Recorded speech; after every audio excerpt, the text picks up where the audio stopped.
For your touch, my love. I just see that I've seen that in class. Last And I was night, learning ulit. about handicrafts when I saw that in class. That's manual. Mother, that's like the one you have See, oh. at home. Yes. Look at the shape now. The color, huh? Plenty. The one in front of the... I really want to try it. Sige, I really want to get your hands dirty. Tumulong ka. Dali I ikaw. don't care. I just want to try it. Oh, Oh, look at there. Oh. I don't know. Sand is So cool. Lots of yards. Kami na lang ng mama. Oh.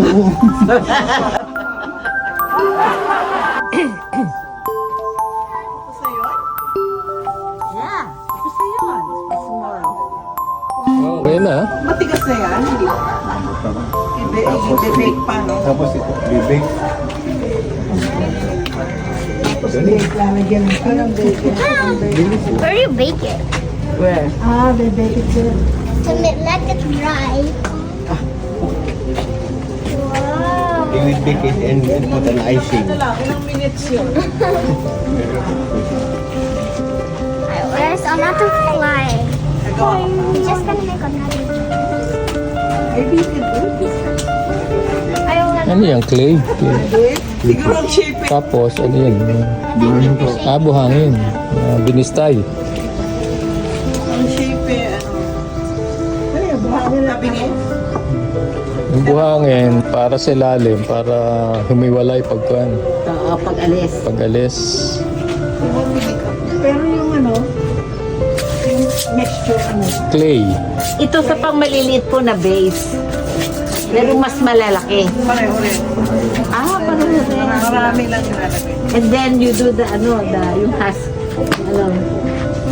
Walang electricity, no? Oo. Talagang manual ka. Ilang taon na kayo nagaganyan? 46. Talagang perfecto na niya. try it. Ilan taon na kayo? 65. Adi 20 years, nagaganyan ako. 15 years. Hindi, 40 years na eh. Handicraft. Kaya nga 640. Start siya ng 20, 20. Kaya nga palagay 20. ko 20. Kaya nga baka nga ako, teenager pa, nandito na si Manong.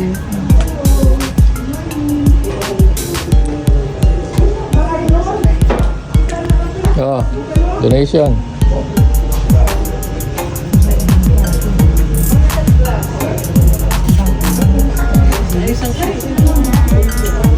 Mas malaki ang bibig niyan. Sa maganda, oh.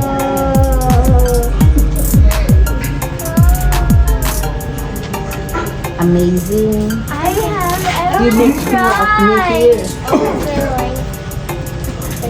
Yeah, it's dancing, oh.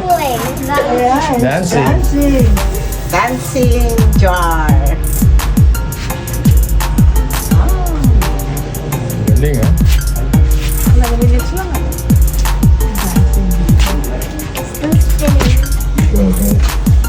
Para siyang ano,